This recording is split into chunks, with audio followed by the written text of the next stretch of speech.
8 de contenido, semana número 9, en complemento a lo que habíamos visto acerca de la evaluación financiera del proyecto de inversión. Vamos a ver cómo determinar el costo promedio ponderado de capital y vamos a inferir riesgo a partir de 3 métodos diferentes. Esto implica revisar el contenido. Cuando estuvimos hablando del contenido de evaluación financiera de proyectos de inversión, hablamos justo con base en la diapositiva que están viendo y hemos evaluado únicamente la fase 3 en el caso práctico número 5. Ustedes calcularon estos 4 indicadores y hablando de eso fue necesario incluirles en el texto el costo de capital. El día de hoy vamos a aprender a calcular ese costo de capital, considerando que para evaluar financieramente un proyecto hay 3 fases. Y entre la fase 1 y 2, antes de evaluar la fase 3, calcular numéricamente los indicadores en la fase 3, debemos hablar de costo de oportunidad, que tiene varios sinónimos. Tasa de retorno mínima aceptada, tasa de descuento, costo promedio ponderado de capital, rendimiento mínimo preferido. Depende del autor, así serán los sinónimos. Y tiene aplicabilidad el tema dependiendo del contexto en que evalúa la inversión. Si hablamos de una empresa en marcha, tenemos que calcular el costo promedio ponderado de capital. Si hablamos de una inversión y el inversionista tenía su dinero a plazo fijo, el costo promedio ponderado de capital será eso que deja de percibir en ese plazo fijo. Si no es referente, pero si hay recursos, podemos utilizar la tasa promedio ponderado activa del sistema bancario calculado por la banca central, o evaluar el entorno de acuerdo al nicho del mercado, considerando una tasa líder, una prima por inflación y una prima por riesgo, incluyendo la prima por riesgo país. Y si invierto en el mercado de capitales, háblese bolsa, hay un método específico para calcular lo que considera la tasa libre de riesgo. Si es Estados Unidos, es la tasa que la Reserva Federal paga por los bonos que emite. En un país latinoamericano será el que la banca central determine, en aquellos países que la tienen, como tasa líder en el medio. A eso se le suma la compensación del riesgo a través de un coeficiente que vamos a aprender a calcularlo hoy. Solo después de eso podemos evaluar en la fase 3 el valor actualmente de la tasa interna de retorno.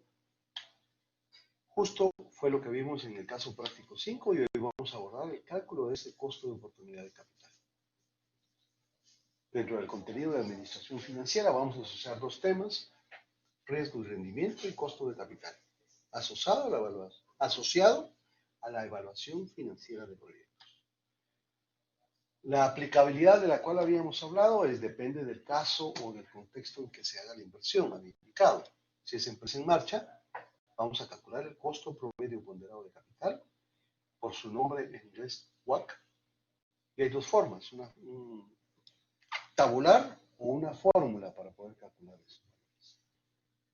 Si tengo los fondos invertidos, pues la tasa de interés del CDP que tenga, del certificado de depósito plazo que tenga, es el que va a determinar mi costo de capital. O puedo considerar, si acaso hay recursos que no estaban invertidos, la tasa promedio ponderado del Banco Central para préstamos. Es la tasa que el Banco Central publica como tasa promedio. Por lo menos antes de tener la calificación de un préstamo, puedo tomar eso como referente al evaluar un préstamo. O en el entorno económico, había dicho, tomo la tasa líder, la prima por inflación y la prima de riesgo. O en el mercado de capitales, tasa libre de riesgo, un coeficiente beta de riesgo y la tasa de mercado de los valores en los cuales estoy invirtiendo para compensar el riesgo que estoy corriendo, y hay una fórmula específica.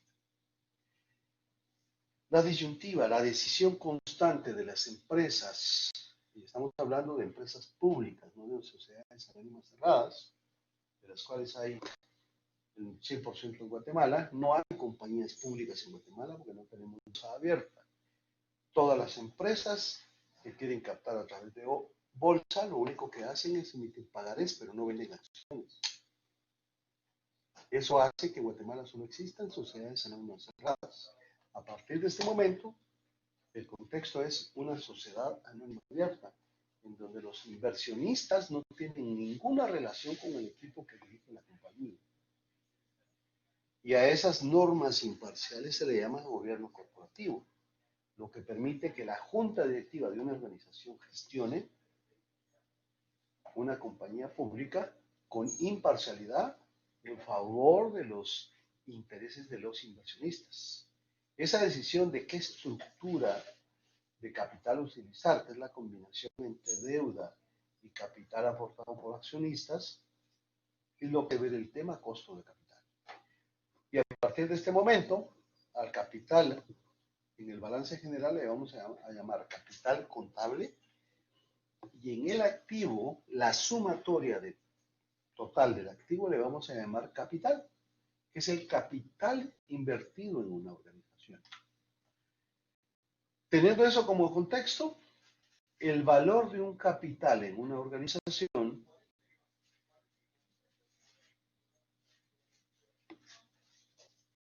que sería esto que tengo acá,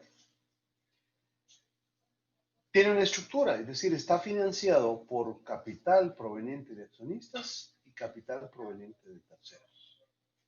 ¿Cuáles son las fuentes de capital asociadas a esos dos rubros en el balance? Las fuentes de capital son acciones diferentes o acciones comunes, que mediante un llamamiento, que es el procedimiento que legalmente se le llama así, al hecho de ampliar un capital de una sociedad, se hace un incremento al capital, y el llamamiento es la publicación oficial de la sociedad para incrementar ese capital cuando se sale al mercado. Primero va con los accionistas actuales, y si ninguno invierte adicionalmente sale al mercado. Otra fuente de financiamiento son las utilidades retenidas, las utilidades que dejan de pagarse a la organización, a los accionistas de la organización, y que sirven para financiar proyectos futuros, y también son sujetas de rendimientos, de dividendos. Usualmente se retienen primero a los accionistas comunes, y solo cuando se ha agotado esta opción pudiera considerarse la retención de dividendos para acciones preferentes. También como fuentes de financiamiento tenemos deudas de corto y de largo plazo. Las deudas de corto plazo pueden ser deudas bancarias, con bancos o financieras.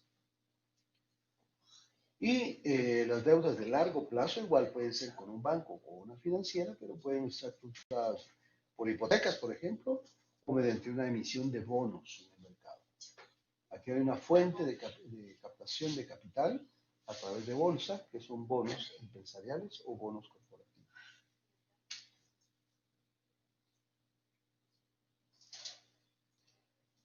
Muy bien, habiendo abordado este tema conceptual, recuérdense, capital de este momento hacia adelante le vamos a llamar al valor total del activo.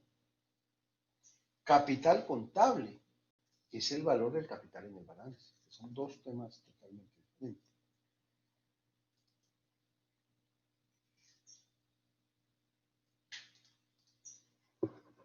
En la sesión 2, diapositiva 2 de este curso, de esa presentación, hablamos precisamente de la estructura de un balance general. Hablamos de bienes y derechos en el activo y de obligaciones en el pasivo. Y a partir de este momento vamos a llamar capital al valor total del activo, que con base en la estructura va a estar financiado o por capital aportado por accionistas o por capital aportado por terceros. Para determinar el costo promedio ponderado de capital,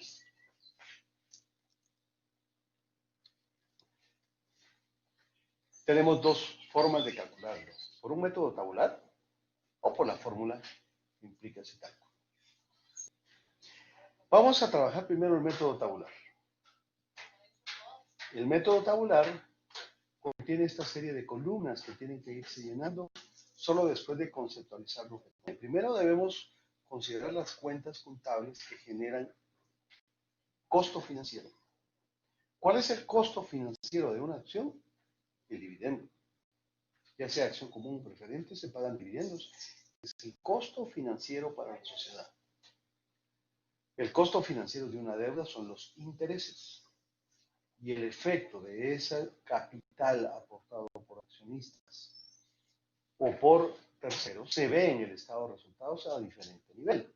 Porque los intereses de la deuda generan gasto en el estado de resultados antes de impuestos.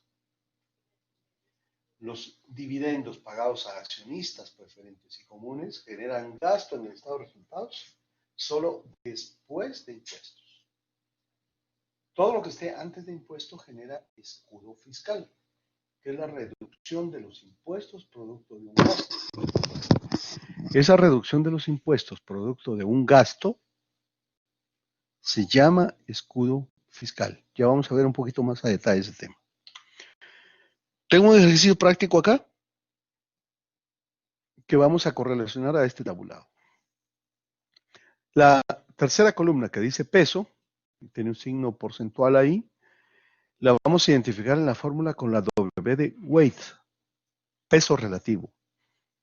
Y la cuarta columna, que dice costo, está identificado con la letra K, que va a ser el costo asociado al tipo de deuda o de aporte o de fuente de capital. En este caso, se considera el rendimiento histórico de las acciones comunes al 15%. Los preferentes reciben rendimientos del 9% y sobre la deuda se generan intereses al 6%.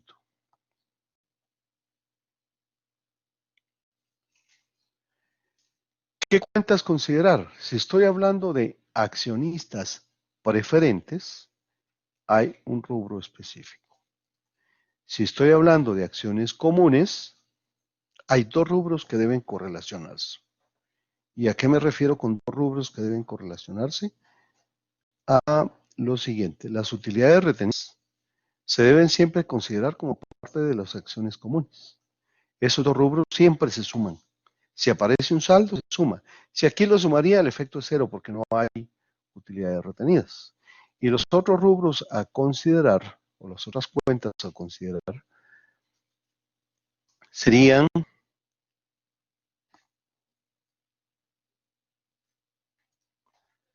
la deuda de largo plazo y la deuda de corto plazo. Estas dos tienen un 6% de costo, con base en lo que aquí dice. Pero las acciones comunes tienen un 15%, en tanto las preferentes tienen un 9% de rendimiento. Habiendo considerado esa explicación, que es una excepción, debo considerar el cálculo con base en el siguiente concepto.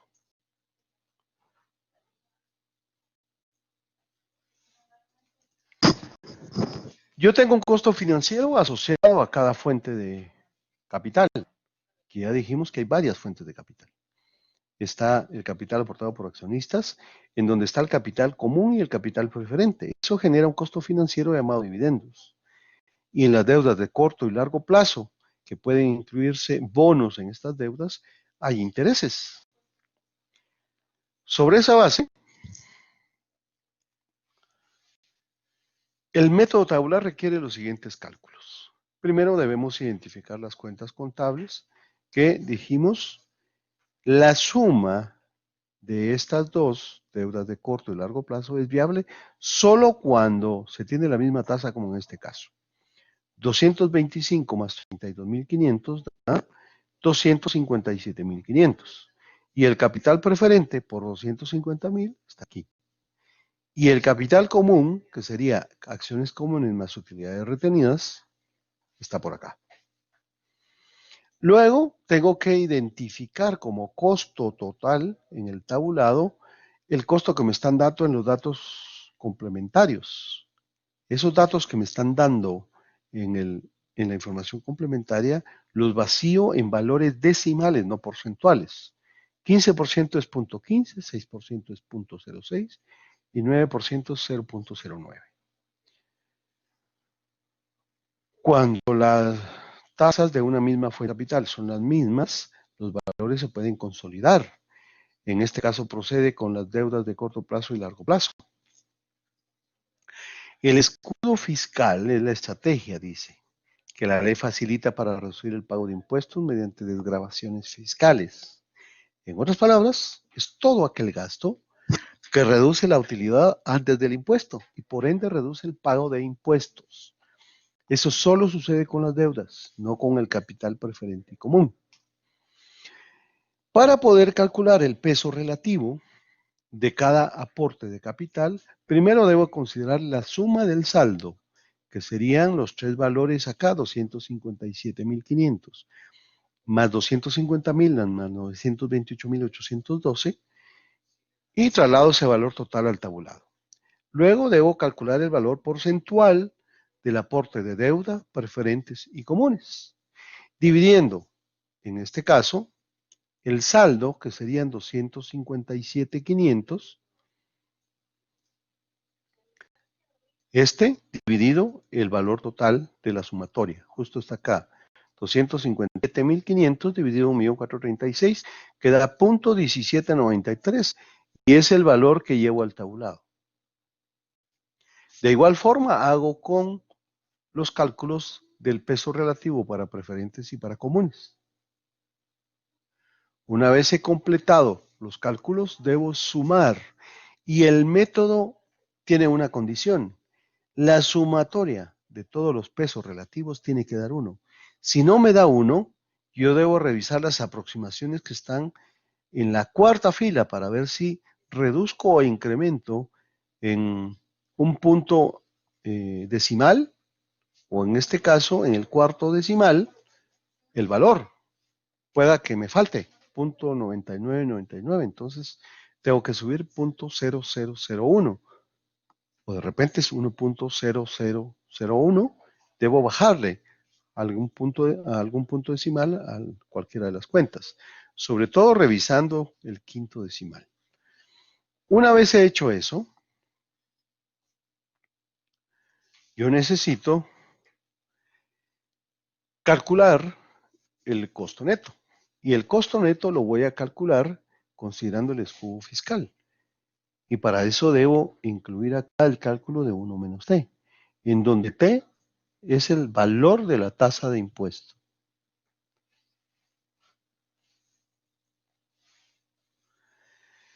¿Cómo hago el cálculo del costo neto?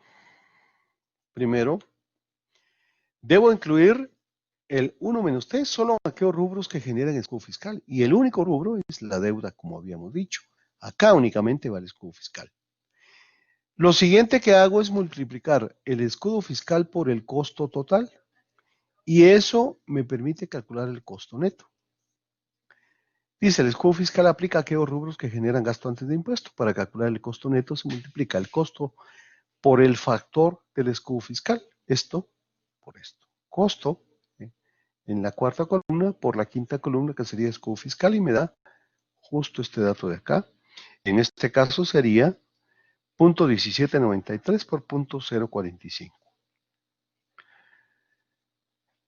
No aplica escudo fiscal para el capital preferente y común que generan dividendos y se pagan después de impuestos. El costo ponderado es la multiplicación del costo neto por el peso. Me está hablando de esto. El costo ponderado es la multiplicación del costo neto por el peso relativo que tengo por acá.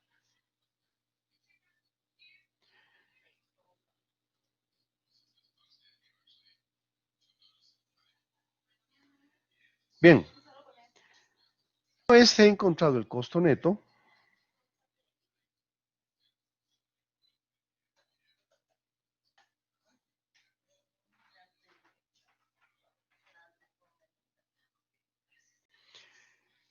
que sería el .045, .09 y .15, ahora debo multiplicar el costo ponderado por el peso relativo. Y eso me lleva a determinar el costo ponderado por cada línea considerada o por cada fuente de capital. Yo debo considerar la tasa de impuesto como parte del escudo fiscal. ¿A qué se le llama escudo fiscal? justo lo explicábamos en la diapositiva anterior. El escudo fiscal es la estrategia que la ley facilita para reducir el pago de impuestos. Quiere decir que entre más gasto por intereses yo incluya, menos impuesto voy a pagar. ¿Por qué razón? Porque si yo incremento el gasto, se reduce la utilidad. Y si se reduce la utilidad, por supuesto que voy a pagar menos impuesto. Por eso es que se dice que los intereses o los gastos que están antes de impuestos generan escudo fiscal. A mayor gasto, menores utilidades. Si hay menor utilidad, hay menos impuestos. En este caso, no se incluye una tasa de impuesto, pero se puede inferir a partir del balance general. Si tengo estado de resultados, de ahí tomo el dato. Usualmente la línea de impuestos dividido la línea anterior me da la tasa si no estuviera. Pueda que venga en el enunciado la tasa de impuestos y ya de ahí la tomo. Pero si no viene y solo me presentan un balance general, como en este caso, debo recordar que la utilidad total antes de impuesto en el estado de resultados se reparte de dos formas. Una parte va a la empresa y otra parte va a la entidad fiscal, a la SAT. Como es un cálculo en estado de resultados, eso queda por pagar. ¿Qué implica?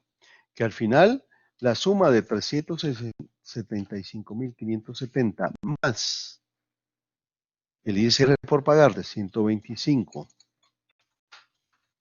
190 es la utilidad total de esta organización.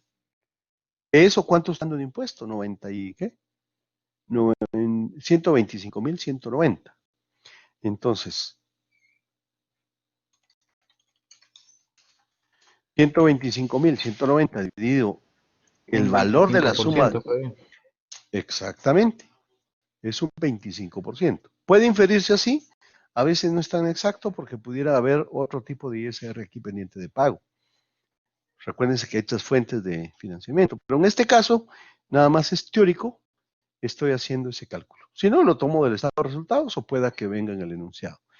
Entonces, esa tasa es la que multiplica el costo total. ¿Qué hago? Uno menos los impuestos. Realmente lo que yo voy a pagar de intereses es el 75% de esa tasa, porque el 25% de esa tasa me lo voy a ahorrar en impuestos. Otra forma de verlo es, la entidad fiscal me ayuda a compensar ese costo. Y la multiplicación de 0.06 por 0.75, que sería esto que está acá, me va a dar como resultado el costo neto. Adelante.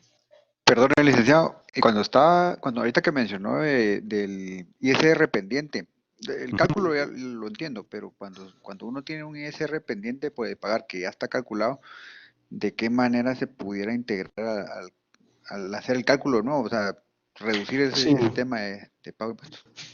Por eso hacía la aclaración que cuando, en este caso que es teórico, se puede hacer. Y por lo menos el concepto, uno lo tiene que tener claro cuando hace un análisis de un informe financiero. Porque si no hay una tasa de impuesto, porque la empresa está pagando impuestos sobre ingresos totales, por ejemplo, para evitar la auditoría, se puede inferir qué tasa de impuestos sobre las utilidades está generando. No se puede desvirtuar que en algún momento, claro, se tenga ISR por rentas de capital, por ejemplo, o se tenga ISR pendiente de pago por otro concepto. Por eso hacía la aclaración. En este caso podemos hacerlo e inferirlo, porque solo hay ISR de operación, pero hay tres fuentes de ISR, pueda que existe algo más ahí. Por eso hago la aclaración que en el mundo real, al final eso no va a ser tan exacto, pero se puede inferir si acaso solo tengo el balance general. Ok, gracias. Muy bien. Luego el peso relativo, habíamos dicho, se calcula dividiendo el saldo de la cuenta dividido la sumatoria de los saldos. Y por último, calculamos el costo neto multiplicando el costo total por el escudo fiscal. Noten que solo copio el costo total del capital preferente y común, porque no tiene escudo fiscal. Después de haber hecho esos cálculos, debo calcular el costo ponderado. El costo ponderado lo voy a encontrar multiplicando el peso relativo de la columna número 3 por el costo neto en la columna 6. La multiplicación da como resultado esto. Es decir, o esta es la multiplicación, 0.1793 por 0.045, que sería esto que está acá, me da como resultado 0.081. 0.1741 por 0.09 me da 0.157. 0.017. Y 0.6466 por 0.15 me da 0.0970. La sumatoria me permite determinar el costo promedio ponderado de capital, que también lleva por nombre WACC. Algunos le llaman costo de capital promedio ponderado y otros costo promedio ponderado de capital o solo costo de capital. Recuérdense que hay 4 o 5 sinónimos del mismo concepto. Cuando una empresa está en marcha se puede hacer esto. Y en este caso se puede analizar este dato justo como en el material impreso que les dejo va a estar. Considerando la estructura de capital y el financiamiento asociado entre pasivos y capital contable, el costo promedio ponderado del capital de esta organización es del 12%.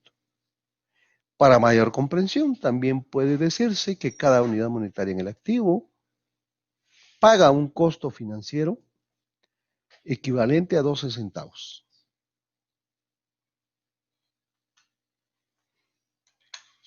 Regresamos acá. Ahora eso es en el método tabular, pero por fórmula lo que hay que hacer es inferir lo siguiente. Primero, la columna peso relativo va a ser mi W. Y la columna costo total va a ser mi K de la fórmula. Ahora, la clasificación de cada fuente de financiamiento la hacemos en función del concepto que contiene. I es para deudas, P es para preferentes y S es para comunes. La S viene de stakeholders, que son al final accionistas comunes en el idioma inglés. Habiendo dicho esto, quiere decir que mi WI va a ser 0.026, que es el peso de la deuda de corto plazo. Mi K sub I va a ser 0.06, que sería el costo de esa deuda de largo plazo. Con base en ello, debo considerar esta fórmula. Veamos el material conceptual que yo les dejé. La fórmula tiene esta explicación. Cada W significa peso, cada K significa costo. Y estas son los nombres de cada una de las variables que estoy incluyendo. W para peso relativo, K para costo de la fuente de financiamiento, y para deuda, P para preferentes, S para comunes. Y la T del escudo fiscal, tasa de impuestos. Cuando voy a resolver, debo considerar que voy a tener 3 elementos. Costo de deuda, costo de acciones preferentes y costo de acciones comunes. La multiplicación del peso por el costo de la deuda me va a dar el costo ponderado asociado a esa deuda. Son 3 elementos: costo de deuda, costo de acciones preferentes y costo de acciones comunes. En cada operación es peso por costo y peso por costo. Y sería W por K. Pero debemos hacer una identificación de qué W es. Para deuda es I, para costo es P y para acciones comunes es S. Con base en este concepto es que está esta fórmula desarrollada. Ahora, si tengo varias deudas con diferente tasa, yo debo repetir este primer factor de la fórmula tantas veces como sea necesario en función de la cantidad de tasas que tenga. Podría tener 3 deudas, de una del 6, otra del 7 y otra del 5,25%. Entonces debo repetir 3 veces esta parte. En este caso no aplica justo porque tienen la misma tasa. En ese caso puedo sumar, como lo estoy haciendo acá. El WACC asociado por fórmula en este ejemplo sería la suma 0.1567 más 0.0226, da como resultado 17.93%. Eso multiplicado por el costo de esa deuda, que sería 6%, incluyendo el escudo fiscal, que es 1 menos 0.25. Ese es el factor de costo de la deuda. El segundo término algebraico sería WP por caso P, sería costo por deuda. ¿Dónde identifico mi WP? El cruce de filas y columnas, W y P. Es decir, W hacia abajo, P hacia la derecha. Justo el cruce, que es esto que está aquí, punto 1741 es lo que tengo acá. Y luego, el costo es 0.09. Y por último, el capital común, que sería 0.6466 por 0.15. Y con base en ello, llego al mismo resultado. A mí en lo personal me parece más eficiente esta fórmula que el mismo tabular.